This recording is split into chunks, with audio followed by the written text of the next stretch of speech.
Pemerintah terus berjibaku untuk melawan dampak negatif dari COVID-19. Kali ini Bendahara Negara Sri Mulyani merilis aturan tentang penempatan uang negara di bank umum. Aturan baru ini bertujuan untuk membantu likuiditas bank. Dalam belet tersebut ada beberapa syarat yang telah ditentukan, diantaranya bank tersebut mayoritas sahamnya dimiliki oleh warga negara atau badan hukum Indonesia atau pemerintah daerah. Tidak hanya itu, Bank Mitra juga memiliki tingkatan kesehatan minimal komposit 3 yang telah diverifikasi OJK, dan kegiatan perbankan yang dilakukan harus mendukung percepatan pemulihan ekonomi nasional. Dalam aturan itu juga disebutkan Bank Mitra yang dijadikan tempat untuk menempatkan uang negara harus memberikan remunerasi atau bunga kepada pemerintah. Jangka waktu penempatan uang negara pada Bank Umum Mitra paling lama 6 bulan. Menteri Keuangan Sri Mulyani pun bergerak cepat.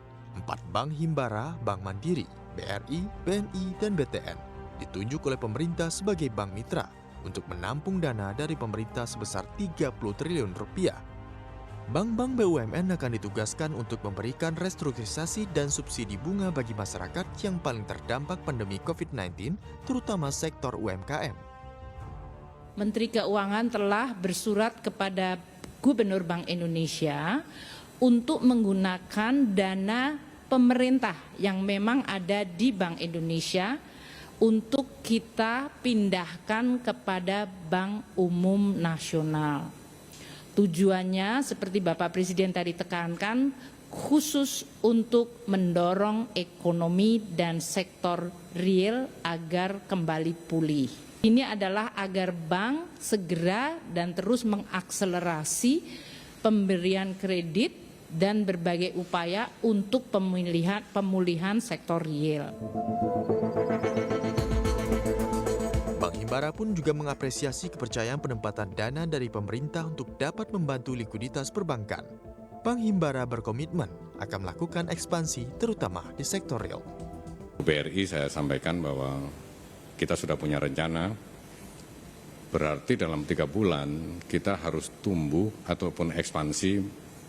Sebutlah kalau misalnya nanti kita dapat 10 triliun misalnya, maka dalam 3 bulan kita harus ekspansi 30 triliun. Dan kami komit untuk mencapai lebih dari itu. Lebih dari itu, karena kami sudah punya target marketnya. Kalau saya sampaikan bahwa segmennya adalah UMKM, kemudian sektornya kami juga sudah seleksi, akan lebih kami arahkan ke sektor yang mendukung sektor pangan. Ya. Juga sudah siap, Mandiri telah siap untuk melakukan ekspansi terutama di daerah-daerah memang yang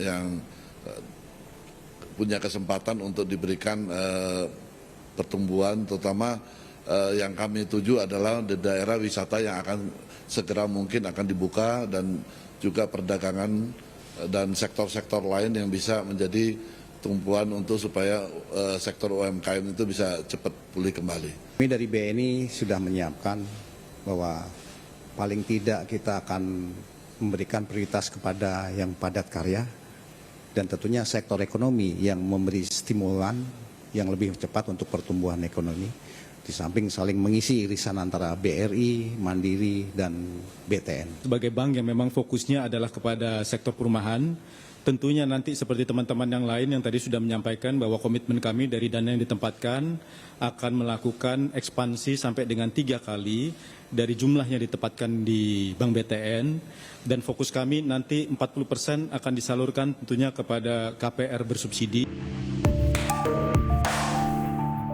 Memang, sektor UMKM yang merupakan tulang punggung ekonomi nasional turut terpukul akibat pandemi COVID-19. Data OJK hingga 15 Juni 2020 mencatat total nilai restrukturisasi kredit bank yang mencapai 655,8 triliun rupiah, sebagian besarnya adalah dari perusahaan berskala usaha mikro, kecil, dan menengah. Lantas, mampukah penempatan dana pemerintah di Bank Himbara dapat menggerakkan ekonomi Indonesia yang terseok-seok akibat COVID-19? Kita tunggu saja. Tim Liputan, CNBC Indonesia.